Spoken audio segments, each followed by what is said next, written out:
Di sore hari ini mau ngaji apa kita ibu-ibu? Ibu-ibu ditanya diam semua. Apa bu? Mau ngaji apa kita? Oh iya. Ada ibu mau nanya? Kagak. Hah? Oh gitu. Nah ini enggak syarat. Oh gitu ya. Iya iya. Nanti takutnya saya nggak bisa jawab ya. Betul juga tuh. Benar. Baik. Kalau tidak ada kita masuk materi kita. Di sore hari ini saya mau sampaikan, tapi ini karena ibu-ibu ya, karena ibu-ibu. Nggak mungkin bapak-bapak bahasan yang begini, tapi mungkin juga sih. Tentang fitnah. Jadi fitnah dunia dan fitnah wanita. Ini fitnah yang paling berat di muka bumi ini nih. Saya tidak mengkerdilkan perempuan ya, tapi begitu keadaannya gitu. Jadi bapak ibu sekalian, ibu-ibu sekalian yang berbahagia, nanti yang mau tanya sambil jalan aja, sambil angkat tangan gak apa-apa. Kata Nabi dalam hadisnya begini. Kata Nabi itu, ada fitnah yang lebih berbahaya daripada yang lain. Ada dua fitnah. Satu fitnah dunia, yang kedua fitnah itu perempuan. Tapi Nabi bilang dalam hadis yang lain begini, tidak ada yang lebih berbahaya daripada perempuan itu sendiri. Jadi perempuan ini fitnahnya lumayan berat.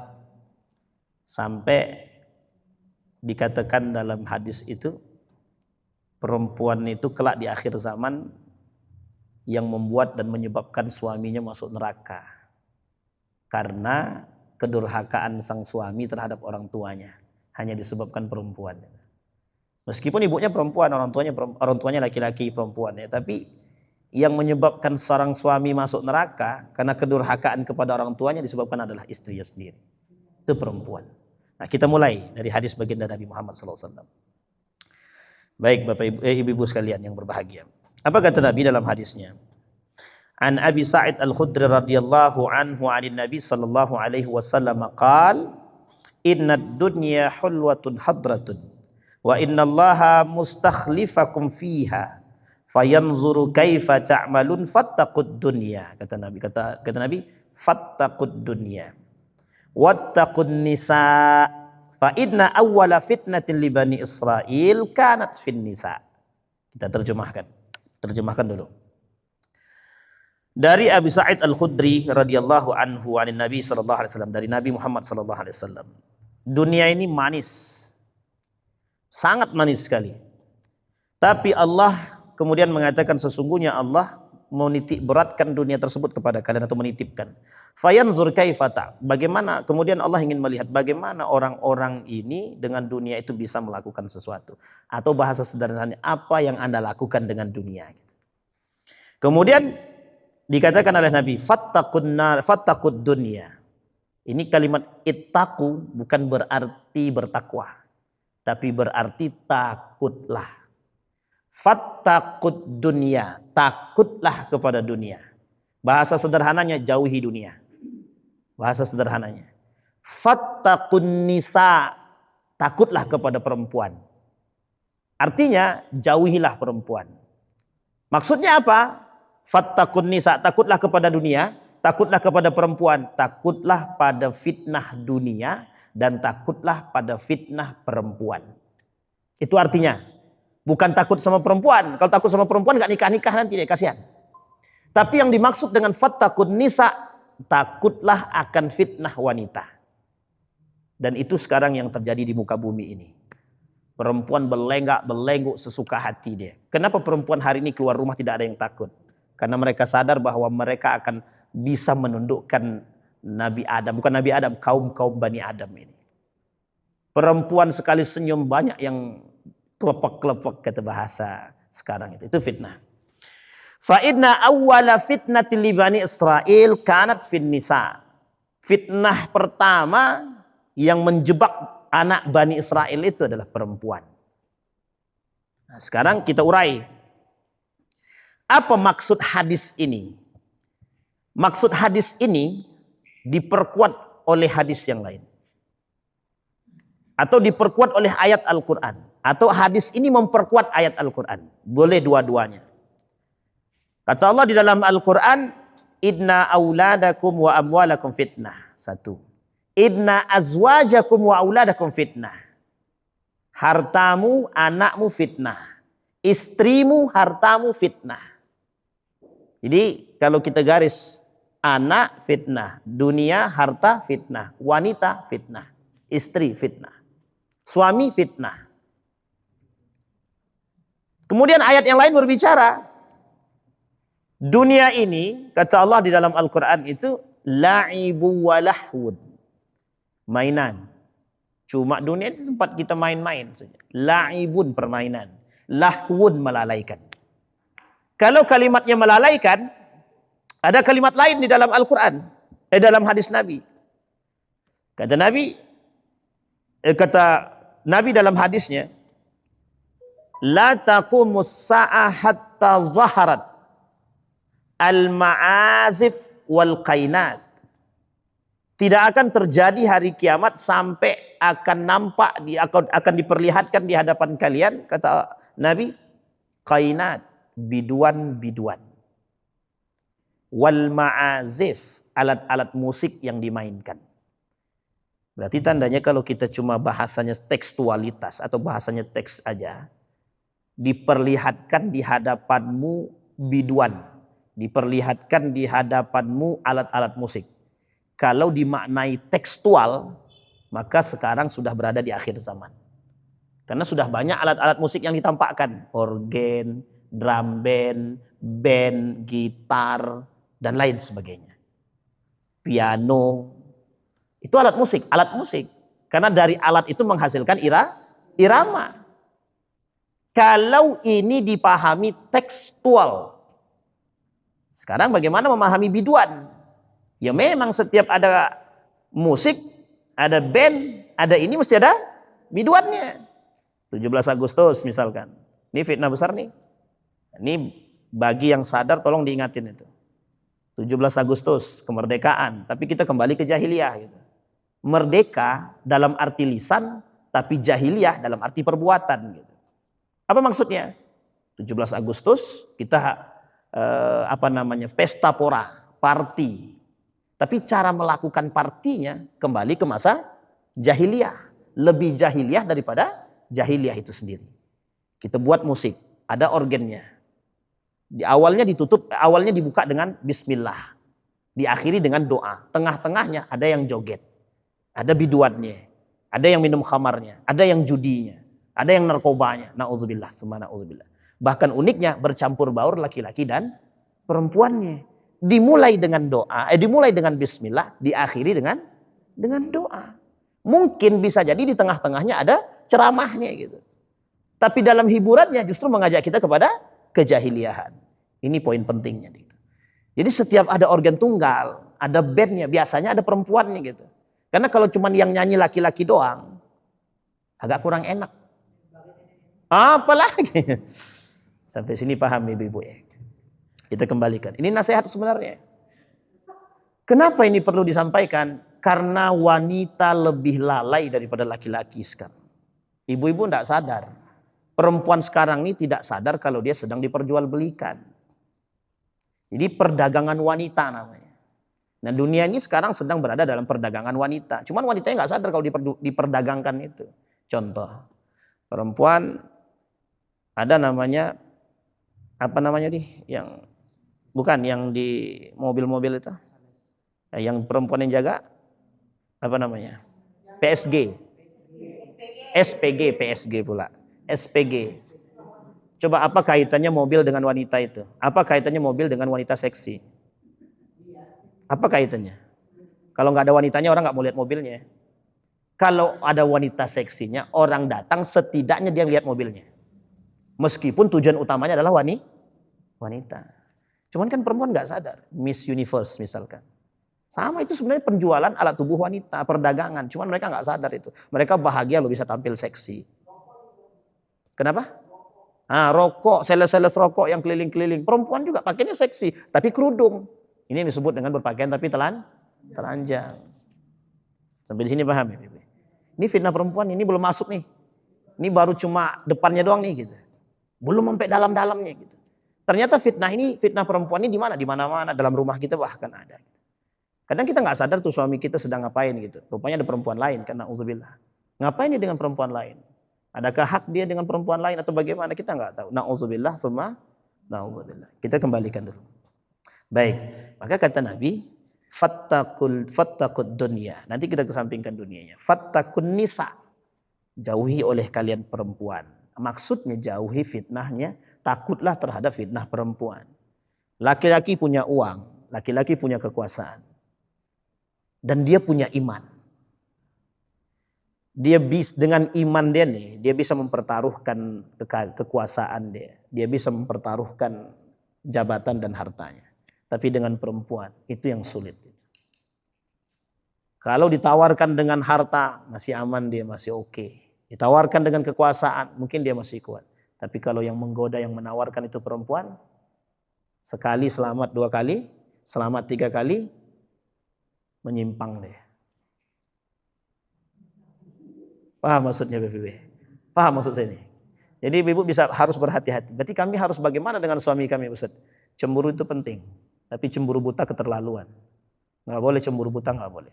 Tapi cemburu, maka kalau bahasa guru saya begini. Serahkan istrimu kepada Allah. Ya Allah, aku serahkan istriku kepadamu. Ini mesti tahu tuh, karena Allah yang kita titipkan sama Allah. Ya Allah, aku titipkan istriku, aku titipkan suamiku. Gitu. Nah, ini poin penting. Baik. Maka dalam Al-Quran Allah sebut begini. Zuyyina linnasi hubbus syahawat. Nah, hubbus syahawat dulu. Minan nisa wal banin wal qanatir minaz zahab wal fiddah wal khailil musawwa wal musawwam wal an'am wal har. Dzalika mata'ul hayatud dunya. Wallahu 'indahu husnul ma'ab. Itu disampaikan Allah. Kata Allah, dihiasi. Kalian zuyyina. Jadi sebenarnya makna zuyyina ini agak berat juga kita terjemahkan. Jadi gini. Kalau dia artinya zuyyina, dihiasi. Sekarang kalimat zina itu juga diambil dari kalimat yang sama. Zai, ya, nun. Sama. Perhiasan zina sama. Zai, ya, nun sama.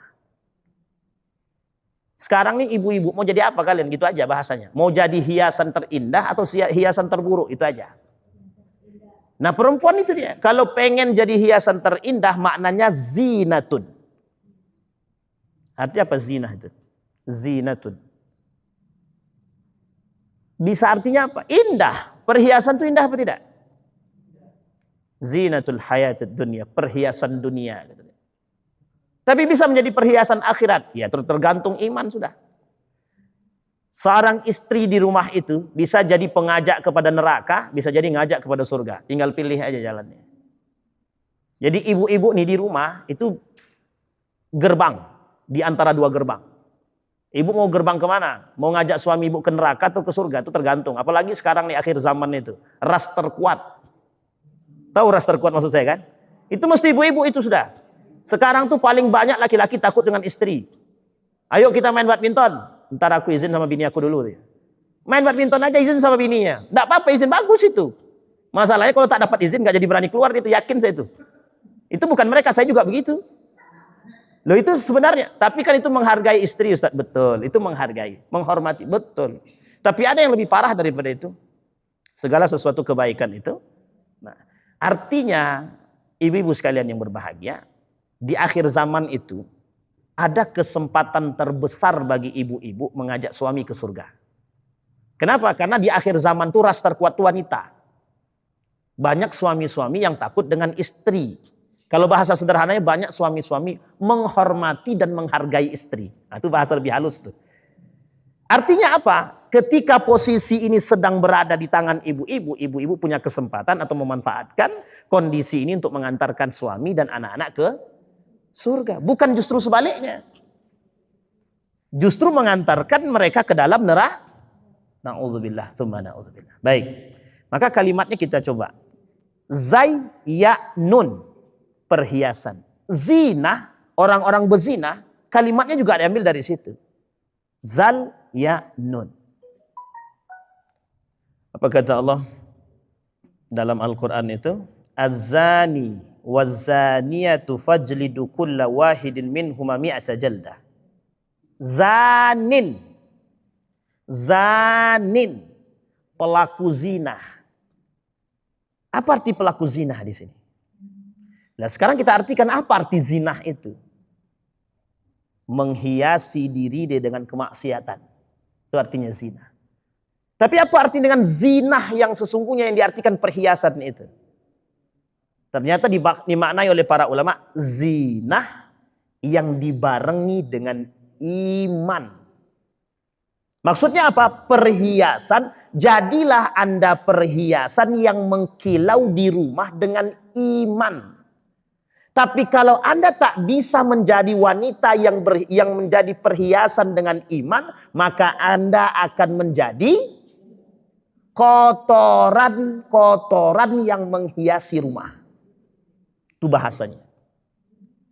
Maka makna ini begitu. Jadi Bapak Ibu-ibu sekalian, dalam maknanya, dalam ayat ini cuma dua. Dunia, wanita. Ternyata yang bisa merusak dunianya seseorang itu wanita. Yang bisa merusak dunia dan akhiratnya seorang laki-laki, yang paling besar adalah wanita. Tapi yang bisa memperbaiki kehidupan laki-laki juga wanita. Coba bayangkan. Nah, berarti di tangan ibu-ibu nih sekarang itu. Jadi anaknya, maka saya pernah membandingkan begini. Saya pernah bandingkan. Kita bandingkan, didikan mana yang paling baik? Ibu-ibu atau bapak-bapak yang mendidik anak? Mana yang paling baik hasilnya? Dua-duanya. Saya pernah buktikan. Dalam anak saya sendiri. Saya nih sering ngisi kajian. Istri saya di rumah. Harusnya saya mengerti bagaimana cara mendidik anak. Harusnya. Tapi ternyata anak saya lebih senang dididik dengan ibunya daripada saya sendiri. Coba bayangkan. Dan ternyata betul hasilnya berbeda. Saya pernah ngajarin anak ngaji. Itu lambat nangkapnya. Pas ibunya yang ngajar cepat banget nangkapnya. Saya bilang ini ada diskriminasi antara ayah dan ibu gitu. Tapi ternyata bukan itu. Seorang anak ketika diajar oleh ibunya, ini kita berbicara keumuman, bukan khusus ya, tapi umum. Ternyata seorang anak lebih senang diajar oleh ibunya karena ibunya mengajar dengan hati dan doa. Bapaknya ngajar dengan nafsu. Kalau tidak bisa ditempelengnya langsung. Itu banyak kita temukan. Ternyata itu porsi. Maksudnya apa? Harus bisa memposisikan sesuatu pada tempatnya. Seorang ayah yang pergi bekerja, pulang itu ada membawa dua kemungkinan. Membawa emosi dan membawa diri dengan ketenangan atau dengan emosi. Kalau dia membawa beban pekerjaan pulang ke rumah, tidak ada can dia ngajar. Jangan suruh ngajar anak. Kalau sempat disuruh ngajar anak, selesai urusan. Dia tidak bisa memposisikan diri. Kecuali dia sadar dengan keimanan dia. Maka dia bisa memposisikan diri dia ketika dia pulang, dia tinggalkan semua pekerjaan dia balik, kembali lihat anak-anaknya. Dan tidak menutup kemungkinan ada ayah yang bisa mendidik anaknya. Ada. Tapi mayoritas, kita berbicara keumuman. Mayoriti itu pendidikan seorang ibu terhadap anaknya lebih sedikit daripada ayahnya. Itulah kenapa disebutkan taati ayah ibumu, ibumu, ibumu. Bukan hanya karena mengandung. Ibumu, ibumu, ibumu baru ayah. Dalam hadis Nabi ini bukan sebab mengandung saja, bukan. Ternyata karakter seorang anak itu paling besar itu meniru bukan bapak tapi ibu. Al-waladu sirru abihi, seorang anak akan menyerupai karakter bapaknya, bukan bapaknya 25% bapaknya, 75% ibunya. Coba bayangkan. Kalau ibunya bisa memberikan pengertian yang baik terhadap anaknya atas perbuatan bapaknya dan pekerjaan bapaknya, maka anaknya akan mengerti. Tapi ibunya jika memberikan doktrin terburuk kepada anaknya terhadap bapaknya, maka itu yang akan dilakukan oleh. Tapi ingat, yang namanya benih tidak akan pernah keluar 100% daripada situ. Artinya, yang namanya benih yang kita tanam itu mesti akan ada berdampak pada keturunan. Maksudnya apa Ustaz? Bapak tetap punya pengaruh. Tetap punya pengaruh. Makanya di sini digandeng. Itulah adilnya Allah. Caranya Allah menggandeng. Satu yang punya ketegasan. Yang kedua yang memberikan pengertian. Ibu memberikan pendidikan dengan hati. Ayah memberikan karakter ketegasan. Sekarang saya tanya sama anak saya. Saya tanya sama istri saya. Mana yang paling ditakuti atau disegani? Ibu atau saya? Anak-anak kalau disebut nama saya, udah selesai tuh, berhenti langsung. Tapi kalau ibunya yang nyuruh, berhenti. 1 kali belum, 2 kali mungkin, 3 kali mungkin. Tapi sekali bapaknya nyuruh, sekali aja, langsung Bu. Artinya ada ketegasan daripada. Nah, di sini poin pentingnya. Ini yang saya sebut dengan saling melengkapi. Lihat kalimat ini baik-baik. Saling melengkapi. Seorang ayah kalau tidak punya pengertian terhadap istrinya, maka tidak akan terjadi keseimbangan. Misal, suami nggak akur dengan istri, saling menganggap diri paling baik satu dengan yang lain, maka suami akan menjelekkan istri di hadapan anak. Begitu juga sebaliknya. Ini ego yang tak terkendalikan. Dan apa dampaknya? Dampaknya perbandingan. Aku nggak mau jadi ayah, aku maunya jadi ibu. Aku nggak mau jadi ibu, aku maunya jadi ayah. Ini nggak baik. Dalam rumah tangga sangat tidak baik sekali. Sampai di sini paham Ibu ya? Bisa dipahami Ibu? Baik, ini poin penting. Maka Allah itu sangat adil sekali dalam memberikan sirkulasi kehidupan rumah tangga itu sangat bagus sekali. Butuh ketegasan, belajar dari sang ayah. Maka disebut dalam Al-Quran itu ar-rijalu qawwamuna 'alan nisa, laki-laki lebih memiliki ketegasan ketimbang wanita. Itu poin pentingnya, bukan lebih kuat daripada wanita, bukan, lebih memiliki ketegasan. Kalau dalam bahasa kepemimpinan, seorang laki-laki lebih memiliki karakter leader ketimbang perempuan. Itu dalam ranah kepemimpinan. Tapi dalam ranah pendidikan, laki-laki lebih memiliki poin ketegasan ketimbang wanita. Tapi dalam memberikan pendidikan baik, perempuan sangat baik sekali. Justru laki-laki agak sulit gitu. Karena lebih banyak berbicara dengan emosi daripada dengan hati. Sulit bagi laki-laki itu untuk sabar sebenarnya. Ini kejadian betul. Seorang laki-laki ngajar bahasa Inggris. Anak SD, kalau kita pakai akal sehat, anak SD kelas 3, kira-kira emosi nggak kita dibuatnya kalau kita pakai nalar kemanusiaan gitu. Lari sana sini, lari sana sini. Harusnya kita sadar itu memang anak-anak begitu. Harusnya kan? Tapi mungkin tidak mereka emosi. Mungkin sangat. Apa yang dilakukan oleh laki-laki tadi? Ditonjoknya meja tuh Bu, patah tangan dia langsung. Nah sekarang pertanyaannya itu laki-laki itu. Sampai sini paham ya Ibu. Jadi Allah tidak sia-sia menciptakan sesuatu itu pasti ada manfaatnya masing-masing. Ternyata keseimbangan itu di situ. Keseimbangannya di situ. Tapi kedua-duanya menjadi fitnah kata Allah. Kedua-duanya jadi fitnah. Anak fitnah, tiga-tiga malah. Anak fitnah, istri fitnah, suami fitnah. Nah bagaimana menyeimbangkan ketiga-tiga ini biar tidak menjadi fitnah? Tidak bisa, ketiga-tiganya fitnah. Baik dia fitnah, buruk dia fitnah. Artinya kita pilih yang mana? Fitnah yang baik apa fitnah yang buruk? Fitnah di sini bukan berarti fitnah seperti yang Ibu pahami. Fitnah di sini berartikan ujian. Baik ujian, buruk apa tak lagi. Apa fitnah seorang anak terhadap rumah tangga itu? Apa fitnah anak itu? Fitnah anak itu moral, akhlak. Fitnah anak itu apa lagi? Pendidikan. Fitnah anak itu apa lagi? Semuanya. Anda mau punya anak apa? Soleh kah? Solehah kah? Atau bejat kah? Atau berandal kah? Makanya fitnahnya di situ. Orang tua bagaimana caranya membuat anak ini biar bisa saleh? Makanya Bapak Ibu, ibu-ibu sekalian, Al-Quran punya poin penting di situ. Maka turun ayat-ayat yang berbicara, ini loh karakter seorang ibu di rumah dalam ayat Al-Quran ini. Ini loh karakter ayat Al-Quran, karakter seorang suami di dalam Al-Quran. Pelajari. Biar Anda tahu bagaimana menjadi seorang ayah yang baik. Biar Anda tahu bagaimana menjadi seorang ibu yang baik. Dan karakter ini Allah sebutkan juga di dalam Al-Quran bagaimana menjadi anak yang baik. Sehingga kita perlu menanamkan karakter ini kepada anak. Sehingga ada keseimbangan. Apa tolak ukur menyeimbangkan semuanya? Satu Al-Quran, yang kedua sunnah baginda Nabi Muhammad Sallallahu Alaihi Wasallam. Sekarang bagaimana cara kita menyeimbangkannya? Orang tua paham tugasnya, ibu paham tugasnya, ayah paham tugasnya, anak paham tugasnya. Bagaimana caranya? Ajarkan mereka. Kenalkan mereka tugas-tugas seorang anak dalam Al-Quran. Allah sebutkan kan dalam Al-Quran, jadilah anak yang baik, harus berbakti kepada orang tua. Kalau seandainya kita berbeda pilihan, berbeda agama, tetap harus patuh. Sampai sebegitunya. Kita tunjukkan karakter seorang ayah bagaimana dalam Al-Quran disebutkan. Harus menjadi seorang suami yang baik dan patuh dan mengerti keadaan. Harus memberikan nafkah yang halal kepada mereka. Bagaimana karakter seorang istri dalam Al-Quran? Allah sebutkan semua. Jadi istri yang baik, yang solehah, yang tunduk dan patuh. Maryam ada contohnya, Asiyah ada contohnya, dan lain sebagainya. Tinggal kita mau melihat kemana. Sehingga fitnah ini akan terbagi menjadi dua. Fitnah yang baikkah atau fitnah yang burukkah?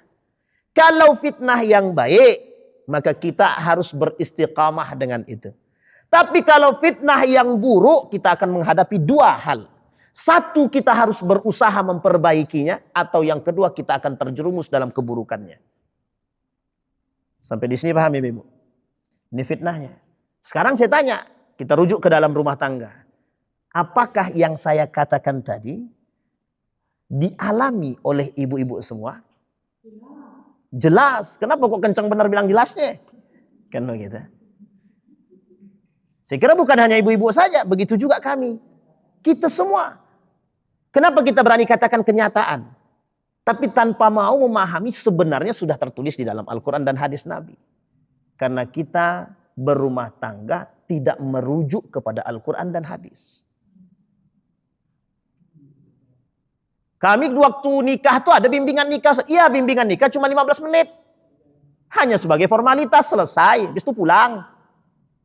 Makanya penting ilmu sebelum melakukan sesuatu. Mohon maaf nih, kita agak sedikit sensitif gitu. Nikah. Kemudian dalam nikah itu ada namanya berhubungan. Sampai sedetail itukah diajarkan? Iya. Mohon maaf Ibu. Orang yang salah dalam berhubungan itu menghasilkan anak-anak yang kurang baik gitu. Coba bayangkan sampai sebegitunya. Kalau bahasa sederhananya lebih vulgar lagi, salah posisi, salah anak tuh. Nah, coba bayangkan tuh sampai sebegitunya. Anda berdoa kepada Allah, khawatir kita ketika berhubungan ikut campur. Gimana coba kalau setan ikut campur? Yang kita khawatirkan benih yang jadi benih setan, bukan benih kita. Na'udzubillah. Coba bayangkan. Artinya sedetail itukah Islam? Iya.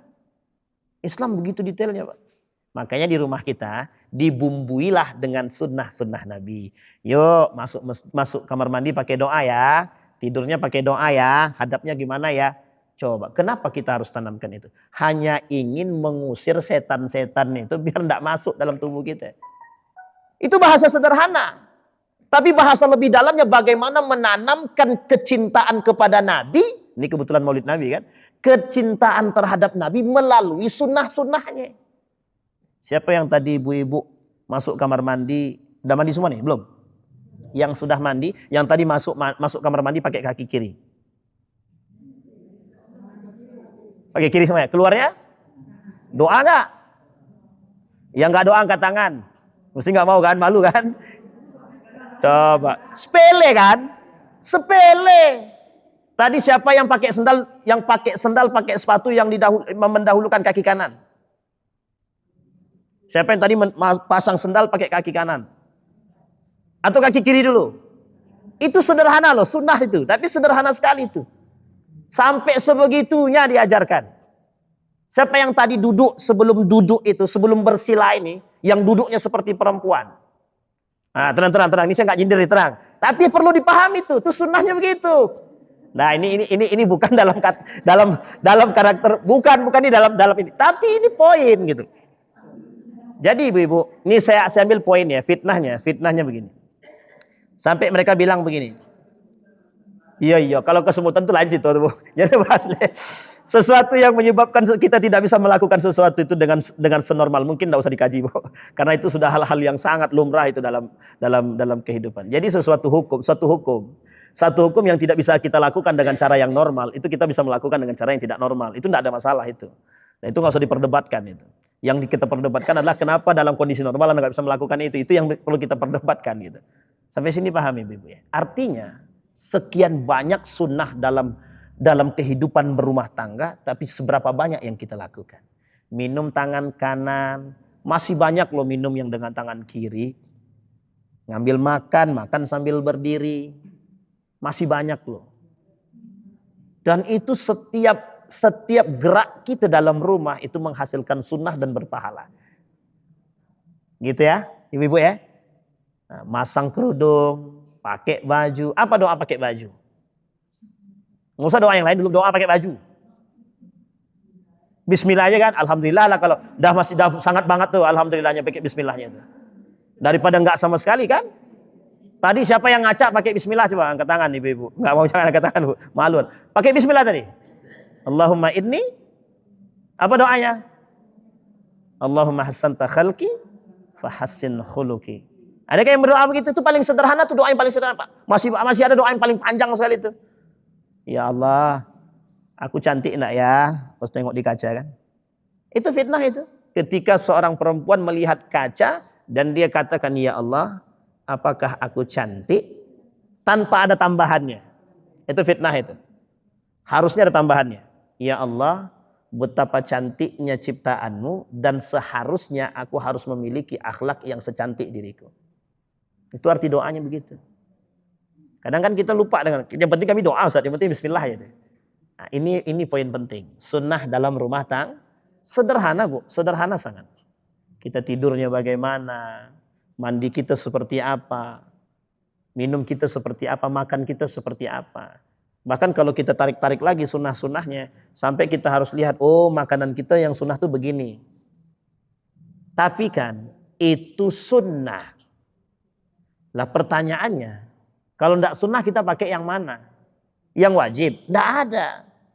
Mesti kita pakai yang tidak yang hampir tidak sunnah, meskipun tidak dipersoalkan. Maka saya katakan, menanamkan sunnah-sunnah dalam rumah tangga menimbulkan rasa cinta kepada Nabi. Itu basis awal. Makanya kata Nabi dalam hadisnya itu, hadisnya lemah. Addibu auladakum ala thalathi khisalin. Ajarkan anakmu 3 perkara. 1, hubbu Rasulillahi sallallahu alaihi wasallam, cinta Rasul. Yang kedua, hubbu ahli baitihi, mencinta keluarganya. Yang ketiga, hubbu qiraatil Quran, mencintai bacaan Al-Quran, penguat segalanya. Baik, itu fitnah. Maka fitnah itu adalah baik kalau kita dapatkan ujian anak itu dengan kebaikan. Tapi ada kita dapat fitnah anak yang lebih buruk lagi. Punya anak narkoba, punya anak pezina, punya anak ini dan lain sebagainya. Ini buruk semua. Karakternya nggak benar, akhlaknya rusak, gurunya dipukulnya, keluar masuk penjara dan lain sebagainya. Pertanyaannya adalah, itu fitnah kah? Ujian. Jadi ujian itu bukan hanya baik tapi buruk juga. Dua-duanya ujian. Tapi selama ini orang selalu berpangku tangan dan selalu mengadah ke atas ketika mendapat ujian yang buruk saja. Dan hanya paham bahwa ujian itu yang buruk-buruk.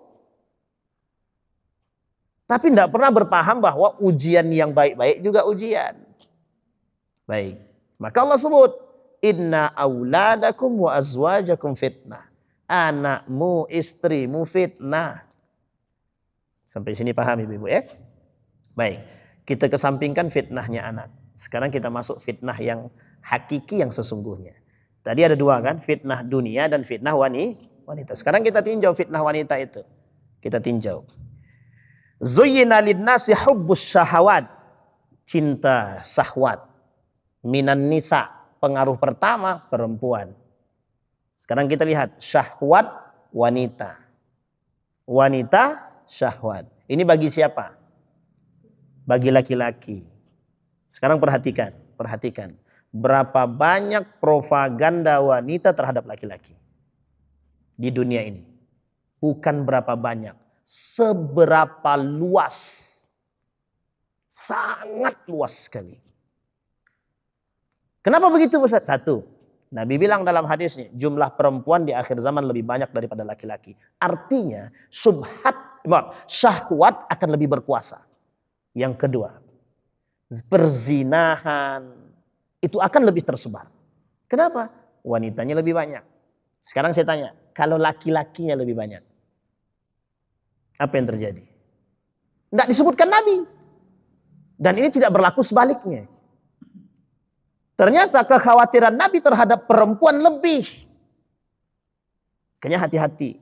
Makanya ada penghargaan terbesar, penghormatan terbesar kepada perempuan jika mereka menjaga kehormatan. Jadi penghormatan terbesar itu diberikan kepada perempuan jika mereka menjaga kehormatan.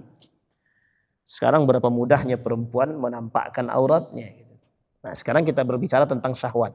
Tadi berbicara secara umum, sekarang kita berbicara tentang syahwat. Syahwat wanita. Ini mesti bagi laki-laki. Banyak perempuan dimanfaatkan menjadi sekretaris oleh pemimpin-pemimpin yang mata keranjang, buaya darat. Apa tujuannya? Dengan alasan sederhana. Biar kami enak kerjanya. Sebenarnya cuci mata.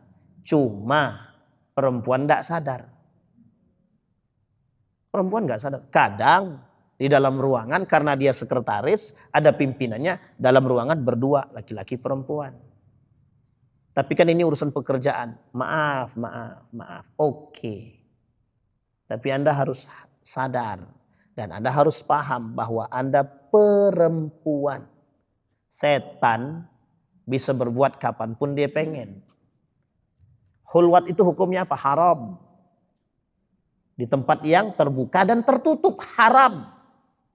Itu cuma duduk berdua loh. Nggak ngapa-ngapain, sudah haram, apalagi ngapa-ngapain. Makin haram lagi. Tapi Ustadz yang pimpinannya suami aku, itu lain cerita. Jangan disamakan. Sampai sini paham ibu-ibu ya? Baik, sekarang kita lihat. Dulu prostitusi ditutup. Di Surabaya, Doli, habis. Di sini ya, di sini. Juga ditutup, habisin tuh. Muncul fitnah baru, prostitusi online. Lebih gampang mana ditemukan? Yang online apa yang tidak online? Sebenarnya itu bahasa sederhananya normalisasi perzinahan. Tahu ibu bahasa ini? Saya sederhanakan bahasanya. Memaklumkan perbuatan perzinahan. Lebih berbahaya fitnahnya ini daripada yang dahulu. Dulu orang berzina harus cari tempat, di mana tempat yang ada perzinahan begitu. Sekarang enggak.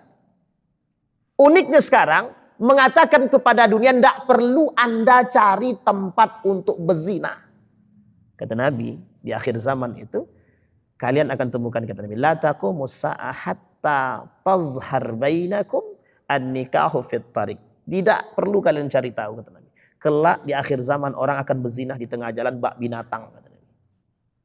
Zinah di sini bukan hanya sekedar berhubungan badan. Pegangan tangan yang bukan suami istri, berpelukan di tempat umum, ciuman dan lain sebagainya. Hal biasa yang dianggap normal. Tahu ibu-ibu kenapa kalimat normal ini muncul? Karena diamnya orang yang mengerti. Karena diamnya orang yang mengerti, pelaku menganggap ini biasa. Akhirnya apa yang terjadi? Biasa aja. Pernah lihat anak-anak berboncengan laki-laki dan perempuan? Pernah? Sekarang saya tanya, di depan ibu-ibu. Baik, sekarang saya tanya lagi. Pernah enggak anak-anak ibu begitu? Pernah enggak anak ibu-ibu lempang deh? Jangan dilempang lagi, dilempang beneran. Jangan malah disuruh. Kan cuman boncengan aja, Bu. Bukan cuma. Kita sedang mengajarkan dia berkawan dengan setan. Bukan berkawan, menjadi setan. Makanya orang tidak suka nih dengan bahasa saya yang begini nih, Bu. Banyak yang nggak suka nih dengan bahasa begini nih gitu. Tapi kalau tidak disampaikan dengan bahasa sesederhana ini, orang pura-pura nggak paham itu. Nah, ini biar paham betul kita buat bahasa lebih sederhana benar gitu. Jangan menormalisasikan perzinahan, itu bahasanya. Pegangan tangan, zinah tangan. Ciuman, zinah mulut. Bahkan ada zina hati nama dia yang sedang melamun. Hati dia ya taman menghayal dan lain sebagainya. Banyak zina itu. Nah, coba sekarang lihat. Apa berani orang tua mengingatkan anaknya untuk tidak pacaran? Coba bayangkan bahasa pacaran itu artinya apa sekarang? Anakmu pacaran? Oh iya, pacarnya kebetulan orang sana. Dengan santai aja orang tuanya bilang, anak saya itu pacarnya itu orang ini, orang Jakarta. Paling tahun depan mau nikah. Tahun depan masih lama. Sementara dia sudah pacar. Apa hukum pacaran itu? Haram apa tak haram? Subhat Ustaz. Gak ada subhat, itu haram itu. Tapi dia nggak pernah bertemu Ustaz, nggak pernah pegang tangan, cuman teleponan berapa jam? 4 jam. Apa yang dibicarakan? Pengalaman Ustaz tuh katanya. Astagfirullah wa atubu ilaih. Sampai di sini bisa dipahami, Ibu? Baik. Fitnah syahwat. Maka kata Ibnu Qayyim Al-Jauziyah, fitnah itu 2. Syahwat, syubhat. Syahwat, syubhat. Kita tidak bahas syubhat, tapi kita bahas syahwat. Berapa banyak persoalan syahwat ini menjerumuskan orang ke dalam jurang kemaksiatan. Itulah yang disukai oleh setan. Maka ibu-ibu mau biar ibu-ibu paham ya, setan tuh senang ketika menghasut orang dengan syahwatnya. Itu paling senang. Dan paling mudah kata setan. Kalau ada orang sholat, setan menghasut agak lambat, agak susah dia. Kata setan susah menghasut orang sedang sholat itu susah. Ada orang ke masjid, nih mau ke masjid nih, setan menghasut, itu susah tuh. Meskipun harus usaha, tapi susah. Tapi kalau syahwat, enteng benar. Coba bayangkan, hanya dengan syahwat, sedang jalan, mau ke masjid. Jalan, laki-laki mau ke masjid. Tak sengaja, lewat perempuan, pakaian sempit. Kata setan, coba tengok. Kalau tengok sekali kan tak ada masalah. Kalau tengoknya lama-lama baru dosa. Coba. Setan. Fitnah pertama, apakah itu bahagia? Enggak, setan semua. Mau pertama, mau kedua, ketiga, setan semua itu. Tapi katanya kalau kita lihat pertama itu apa namanya? Kalau kita lihat pertama itu keuntungan. Jangan, enggak ada Bu, enggak ada semua setan itu. Setan semuanya. Ini bahasa-bahasa kayak gini ini enggak benar itu. Buang itu bahasa-bahasa begitu. Itu bahasa memudahkan orang bermaksiat namanya. Maka saya enggak cocok tuh dengan bahasa-bahasa begitu itu. Pandangan pertama itu enggak ada masalah, enggak dosa. Siapa bilang? Mandang istri orang enggak usah meskipun pertama sekali. Udah tahu istri orang apa dipandang. Mau sekali, mau kedua kali kek. Tetap aja bukan istri kita kan. Kenapa Bu? Apalagi kalau sedang dipandang ternyata dia senyum. Apalagi sedang butuh bantuan, dibantu. Dijawab. Kok perhatian kali lah abang nih. Lebih perhatian daripada suami aku lagi. Hancur. Itu tanda-tanda kehancuran rumah tangganya nampak tuh. Di hati tuh. Sampai sini paham ibu-ibu? Itu skala, mohon maaf. Saya tanya sama ibu-ibu. Itu biasa apa enggak biasa? Ini yang biasa Bu, yang biasa aja nih. Sedang lewat jalan, mau kemana? Mau balik, nunggu ojek tapi belum dapat. Udah ayo saya antarkan. Baik banget ya. Karena kita anggap biasa dan ternyata memang satu kantor tempat kerja dan biasa berinteraksi dengan mereka, ya kita anggap biasa. Mohon maaf. Ada hukum yang Anda perlu pahami di situ. Nah, ini bahasanya yang kayak gini nggak suka nih Bu orang-orang di sono no. Yang di kantor-kantor nih Ibu, yang di kantor-kantor mohon maaf, enggak usah normalisasikan pergaulan Anda dengan laki-laki, enggak usah. Kalau memang tidak ada kebutuhan dengan laki-laki, minder. Nggak usah ikut-ikut. Orang nongkrong, kita nongkrong, nggak usah. Nggak ada manfaat sama sekali. Justru nambah dosa. Apalagi sampai harus bersentuhan. Ustaz, kami kan cuma sekedar tepuk punggung begitu kan kawan lama. Mau kawan lama, mau kawan sampai mati pun nggak ada masalah itu. Tapi jangan pukul-pukulan, nggak boleh sentuh-sentuhan itu. Nah yang begini-begini nih. Mesti banyak yang tersinggung nih kan gitu. Banyak Bu yang tersinggung begini banyak. Itu ya gimana? Kalau masa saya mau bilang, boleh kok pegangan tangan, boleh. Nggak mungkin kan saya bilang begitu. Mungkin nggak begitu? Nggak mungkin. Coba bayangkan. Ada seorang wanita, bagian daripada keluarga kami. Itu punya kebiasaan begitu. Saya tembak. Saya bilang, tante kalau kayak gini, tante penghuni neraka. Saya bilang langsung begitu. Merah mukanya langsung. Kok begitu sih Wan? Kan kawan lama kami. Mau kawan lama kek, mau kawan baru kek, mau kawan sehidup semati kek, mau sahabat Nggak boleh. Tapi kalau dia mau dengar, selesai. Nggak mau dengar, saya bersaksi di hadapan Allah bahwa saya sudah menasehati. Artinya apa? Tanggung jawab saya untuk menyampaikan nasihat, selesai. Meskipun sebenarnya tidak boleh begitu. Harus terus disampaikan. Nah, yang kayak gini nih Bu, banyak yang tidak suka tapi harus disampaikan. Jangan kita sampaikan yang disukai orang. Kalau disukai orang udah biasa Bu, menyampaikan sesuatu yang disukai orang itu udah biasa. Menyampaikan sesuatu yang tidak disukai orang, itu yang luar biasa. Sampai di sini paham? Fitnah wanita. Berarti kami ini salah jadi perempuan? Enggak salah. Jangan menyesal jadi perempuan. Karena banyak fitnah. Enggak. Fitnah ini tidak hanya berlaku bagi perempuan. Begitu juga sebaliknya. Hanya saja kebetulan yang banyak kasus yang ditemukan adalah perempuan. Makanya bahasa Nabi, kenapa perempuan banyak di neraka. Itu hadis Nabi. Memang ada hadisnya begitu. Tapi di antara sekian banyak hadis yang menyebabkan perempuan masuk neraka itu sebenarnya sederhana saja. Hanya karena dia durhaka sama suaminya. Itu aja. Makanya ibu-ibu kalau pengen masuk surga tanpa hisab, satu aja urusan ibu. Cukup patuh sama suami, selesai. Nggak usah membantah. Kemarin saya ngisi di kajian ibu-ibu. Apa jawaban seorang laki-laki? Kebetulan laki-laki ini suami daripada pengurus itu. Ustaz, nanti sampaikan ya. Ibu-ibu dalam tuh banyak pembangkang tuh yang suka melawan suami. Tolong sampaikan. Saya sampaikan. Menggerutu semua. Saya bilang di akhirnya, ini titipan. Saya bilang. Tapi saya nggak kasih tahu siapa yang nitip gitu. Nah, coba bayangkan. Nah, itu yang harus kita pahami. Nah, baik. Apa kata Allah di dalam surat Al-Kahfi? Inna ja'anna ma'alal ardi zinatan laha linabluwahum ayyuhum ahsanu amala. Ingat, ujian itu diberikan bagi seorang suami atas anaknya, atas hartanya, atas istrinya. Kuat enggak deh? Kuat enggak dia? Sekarang kita lihat kasus-kasus yang terjadi. Rumah tangga, suami bunuh istri, suami pukul istri. Kita lihat dulu kasus ini. Ini kita tidak sedang dalam mendiskreditkan sesuatu, tidak. Tapi kita lihat satu sisi dulu. Kita lihat. Mengapa ada suami memukul istri?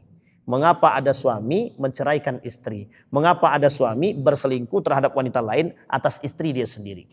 Dan lain sebagainya. Ini kasus. Ada kasus. Sekarang kita balik kasus lainnya. Ada istri yang membunuh suami. Sekarang saya tanya, lebih banyak mana? Suami membunuh istri atau istri membunuh suami?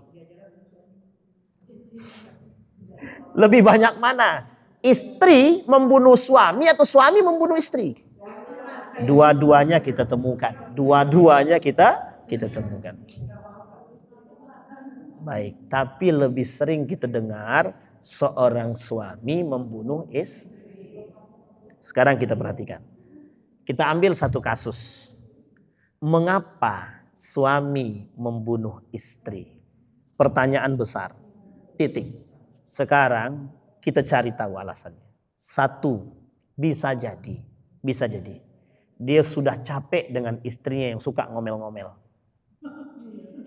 Tenang ibu-ibu. Ini karena dalam kasus perempuan ya. Karena kajian perempuan. Kalau kajian laki-laki saya buat laki-laki, Bu, tenang aja.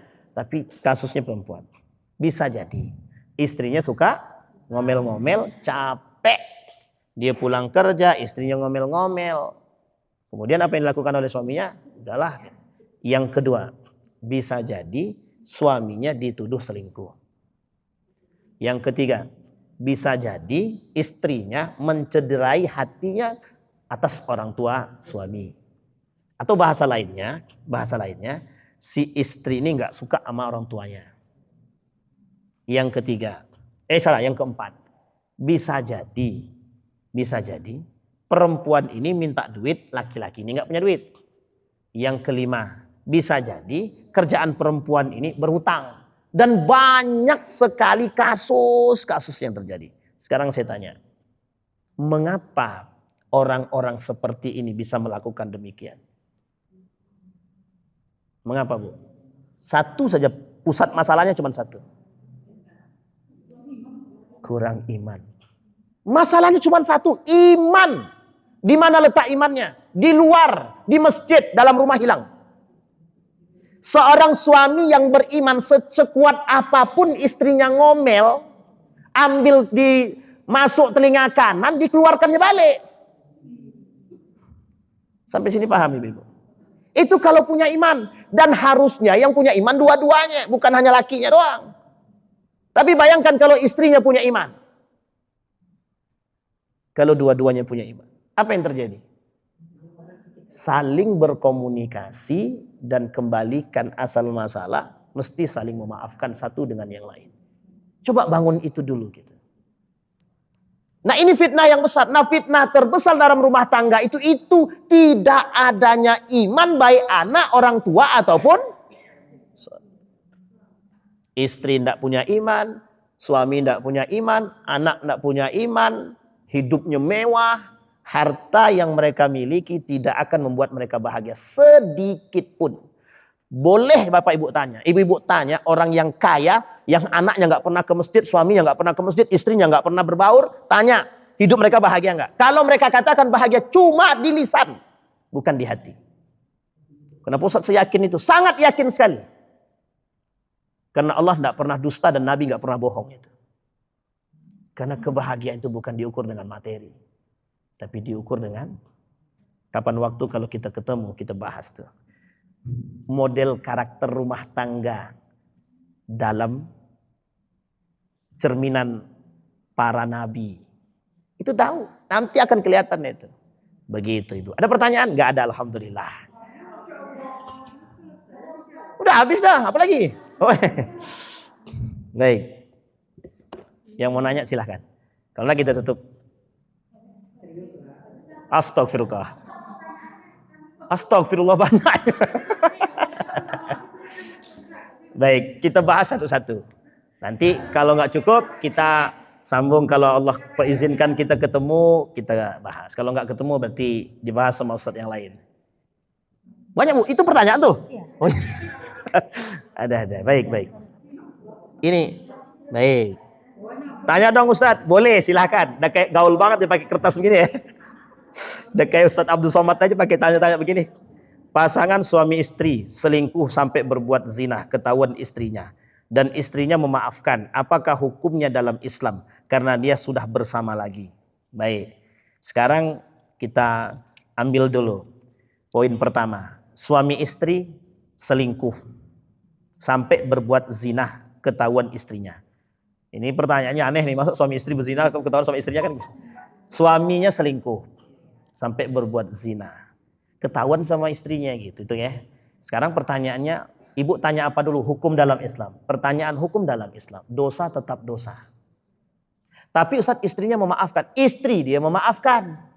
Tapi Allah belum tentu memaafkan sampai dia bertaubat. Satu. Yang kedua, seharusnya ketika seorang sahabat datang kepada Nabi, dia bilang begini, ya Rasulullah inni zana itu. Kata Nabi, la'allaka qabbalta, paling kita cium aja. Inni zana itu, la'allaka lamasta, paling kita raba-raba aja. Inni zana itu. Sampai 3 kali dia bilang begitu. Datang tanya, ya Rasulullah aku zina. Kata Nabi, paling ente cium, paling ente pegang, paling ini, kata Nabi. Tapi dia datang lagi, ya Rasulullah aku berzina. Nabi panggil sahabat, sini, kata Nabi. Bawa orang ini, ikat orang ini. Kemudian apa? Rajam. Dirajam. Dalam hadis ini sebenarnya menunjukkan sesuatu poin penting pada kita. Satu, kalau ada manusia yang melakukan aib atau berzinah, dia punya aib, dia tutupi setutup mungkin. Bahkan mohon maaf ibu-ibu ya, mohon maaf. Ini pandangan para ulama. Apa kata para ulama? Kalau ada perempuan yang sudah tidak perawan, karena mohon maaf, tidak ada pasal di dalam kedokteran itu yang mengukur keperawanan seseorang itu darah atau tidak darahnya. Ini mohon maaf ya, mohon maaf. Saya dikasih tahu sama dokter begitu. Saya tanya betul itu. Jawaban dokternya begitu kok. Saya katakan, sekarang tidak bisa kita mengukur orang ini perawan atau tidak perawannya. Sekarang pertanyaannya adalah, kalau ada orang berzina, perempuan ini berzina, mohon maaf, kemudian menikah dengan laki-laki, Apa perlu dia pernah menyampaikan, aku pernah zina? Tidak perlu. Kalau tidak ada yang tahu, sembunyikan serapat mungkin. Itu maksud daripada ayat hadis tadi. Kata Nabi, kau punya aib, tutup. Kau punya aib, tutup. Kau punya aib, tutup, kata Nabi. Jangan sampaikan. Cukup yang tahu aibmu dirimu dengan Allah. Dan jangan beberkan. Satu. Yang kedua, apa maksud hadis ini? Lo punya aib, bertobat kepada Allah cepat. Sebelum orang lain tahu akan aibmu. Kalau orang lain tahu akan aibmu, maka ketika Nabi masih hidup, ada orang mengerti dan sadar akan dan tahu secara umum, ada orang pelaku zina, tangkap. Maka Nabi katakan, berkali-kali, 3 kali Nabi katakan, la'allaka qabbalta, la'allaka lamasta, paling ente raba-raba, paling ente cium. Nabi ingin menyampaikan, tidak usah disampaikan sama Nabi. Cukup ente tutup rapat-rapat. Tapi dengan catatan ente tobat. Tobat beneran. Sampai di sini paham? Seharusnya hadis ini bisa menjadi jawaban atas pertanyaan tersebut. Yang ketiga, jika dia tidak bertaubat, maka apa yang dia lakukan mesti akan dia ulang. Oke ya, yang ketiga. Sekarang yang keempat, orang yang berzina tidak hanya dihukum rajam. Pindahkan, buang dari kampung. Tahu ibu alasannya kenapa? Menularkan penyakit-penyakit zina kepada yang lain. Sebegitunya. Jadi orang berzina itu jangan dijaga. Ini ada nih di daerah-daerah tertentu ya. Ya bahkan mohon maaf ya. Itu perempuan janda, bolak-balik laki-laki datang ke rumah dia. Itu kalau Pak RT PRW-nya nggak segera atasin itu, terjadi di kampung kami. Saya bilang sama Pak RT, kalau Pak RT PRW nggak datang, saya datangin. Saya bawa warga, saya bilang. Datang diingatin, pindah bu. Kenapa? Mengundang azab bagi kita. Tapi ingat, itu kalau kita tahu.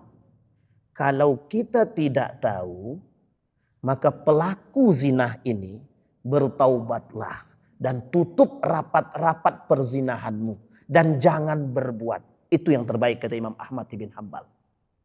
Suatu ketika ada seorang berzina, diikat, dicambuk. Setelah dicambuk, sampai 100 cambukan, masih hidup. Di tengah cambukan, putus. Dan dia kabur, lari dia. Ketika dia lari, dikejar sama Khalid ibn Walid. Diambil batu yang besar, dilempar, sampai mati dia. Nabi bilang begini sama Khalid ibn Walid. Kalau seandainya dalam pelarian dia bertaubat kepada Allah. Dan Allah terima taubatnya, Anda sedang membunuh manusia merdeka. Kata dia. Coba bayangkan. Nabi bukan justru menyalahkan mereka yang kabur tadi. Tapi justru menyalahkan yang Khalid ibn Walid. Meskipun tidak secara vulgar menyalahkannya. Hanya saja Nabi mengatakan. Orang yang bersalah meski ada peluang untuk dia bertobat. Jika lisan dia bertobat, maka kita tidak dibenarkan untuk menyakiti mereka. Sampai sini paham ya?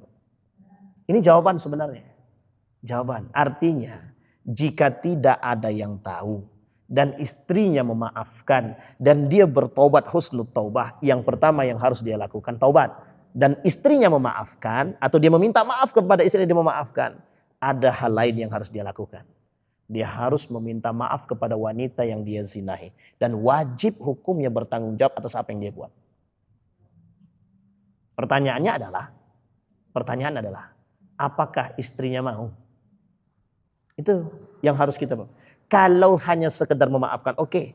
Tapi poin yang kedua, apa tanggung jawab di atas orang lain, atas perempuan tadi?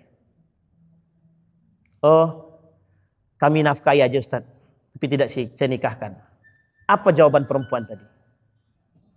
Kalau perempuan ini mau, dia katakan, ya sudah, kita selesaikan masalah ini, cukup sampai di sini, tidak ada yang tahu, engkau hidup dengan istrimu, aku hidup dengan yang lain. Ini kata perempuannya. Kalau perempuannya bilang begitu, cukup dia bertanggung jawab atas anak yang dia buat, meskipun anak tersebut sebenarnya bukan bagian daripada diri dia dan tidak bisa dinisbatkan pada diri dia. Anak hasil zina nggak bisa dinisbatkan, Bu. Nggak bisa sama sekali. Mau dinisbatkan siapa? Bapaknya nggak bisa. Dan bahkan bapaknya nggak bisa menikahkan dia kalau itu anak perempuan. Hasil zina. Makanya tersiksa anaknya itu. Nah, kalau dikembalikan kepada pertanyaan tadi, kalau mereka bertaubat bagaimana? Allah Maha Penerima Taubat. Hukum sanksi sosial tetap berlaku jika diketahui. Sampai di sini paham Ibu ya? Baik, ini poin penting yang harus dipahami. Tanya Ustaz, oke, tentang hutang. Dari perempuan langsung ke hutang. Baik. Karena dia sudah bersama lagi, kecuali, ini mohon maaf ya, kalau dia tahu suaminya dia selingkuh, kemudian dia minta ditalak dan suaminya mentalak, kemudian dia baik lagi, ada dua kemungkinan. Kalau dia talaknya masih satu dan dia pengen rujuk, silahkan.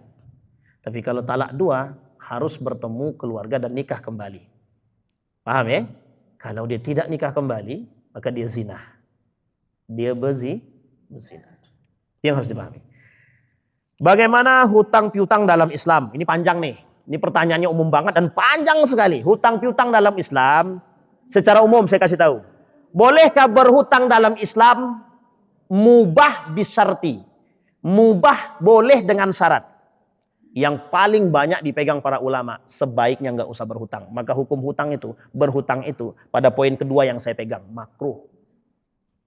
Maksudnya apa? Nggak usah berhutang. Nggak usah berhutang. Kecuali terpaksa betul. Satu. Yang kedua, ada ulama yang membolehkan berhutang. Ada. Imam Syafi'i membolehkan berhutang. Dengan catatan. Berhutang melihat kemampuan. Kalau Anda tidak mampu, jangan berhutang. Tapi kalau aku tak berhutang, anak istriku tak makan, Ustaz. Ini poin. Ukur kemampuan. Misal, gaji kita cuma 2 juta. Kita mampu berhutang hanya sebatas di bawah itu. Ya hutanglah 500.000. Atau 600. Aku gaji 2,5 juta. 2 juta lah kita anggap. Pinjam uang 5 juta. Itu sudah di luar akal itu. Maksudnya bagaimana di luar akal? Itulah yang harus kita bahas itu. Kenapa? Karena berapa lama dia akan melunasi itu. Kita anggap 2 bulan, berarti 2 bulan dia gak makan. Kalau dikeluarkan 2 juta, berarti paling banyak dia keluarkan 1 juta. Kalau 1 juta berarti dia berapa bulan? 5 bulan. Pertanyaannya orang yang dihutangin mau gak? Itu aja. Sampai sini paham? Mau dia pusat, selesai urusan. Dengan catatan Anda amanah yang berhutang. Syarat keduanya. Kalau Anda tidak amanah, tidak boleh berhutang. Nah ini yang paling banyak terjadi, yang nomor kedua ini. Banyak yang nggak amanah. Ustaz, pokoknya boleh kau pegang omonganku. Bulan depan aku bayar. Benar. Dibayarnya dengan omongan. Insya Allah bulan depan lagi. Gitu. Baik. Nah sekarang, bagaimana hukum orang yang menagih hutang? Ada beberapa hal. Satu, tagihlah. Boleh. Tapi dengan cara yang ma'ruf. Kalau kau tak bayar hutangku, bakar rumah kau. Tak boleh. Tapi aku kesal Pak Ustadz. Doakan kepada Allah. Maka sebenarnya ada poin yang lain yang disampaikan Nabi. Kalau ada orang berhutang, tak mampu dia melunasi hutang karena memang ketidakmampuannya. Suruh dia membayar setengah. Kalau tak mampu juga setengah, semampu dia bayar. Kalau tak mampu juga dia bayar, ikhlaskan. Pertanyaannya, sanggup nggak? Itu cara Nabi loh. Sanggup nggak Ibu? Makanya dalam Al-Quran disebutkan, idza tadayantum bidainin ila ajalim musamma faktubuhu. Tulis, wajib. Orang berhutang tuh tulis namanya siapa? Si Ardi berhutang 50 juta, tulis. Besok biar nggak ngada-ngada dia. Utangku cuma 100 juta bukan 50 juta. Oh makin banyak itu. Orang mau untung lebih besar tapi nggak mau rugi. Itu manusia sekarang. Ya dulu juga begitu. Baik. Misalnya hutang emas. Cara pembayarannya bagaimana Ustadz? Kalau dia pinjam emas wajib bayar emas. Sekalipun nanti harga emas berbeda-beda. Bayar emas. Nggak usah bayar rupiah. Harga emas kan dengan sekarang berbeda. Baik. Sudah saya jawab ya. Emas bayar emas. Jangan bayar. Tapi kan ada spekulasi. Anda akadnya emas. Jangan akadnya, misal saya pinjam emas dengan Bang Ardi. Saya pinjam 5 emas. Maka saya harus membayar 5 emas. Ustadz, waktu itu 5 emas yang saya miliki, yang kami ganti, itu harganya cuma 21 juta. Kalau sekarang 25 juta, berarti ada 4 juta selisihnya, itu riba Pak Ustadz. Salah. Justru kalau dirupiahkan salah. Kita akadnya apa? Bayarnya sesuaikan dengan akad. Kalau emas kami bayar dengan mobil bagaimana Pak Ustadz? Saya pinjamnya emas Pak Ustadz. Tapi saya balikin mobil deh. Emasnya 5 gram, 5 emas, mobilnya saya udah buat dia aja mobilnya gitu. Bagaimana? Mau enggak Ibu? Haram. Haram.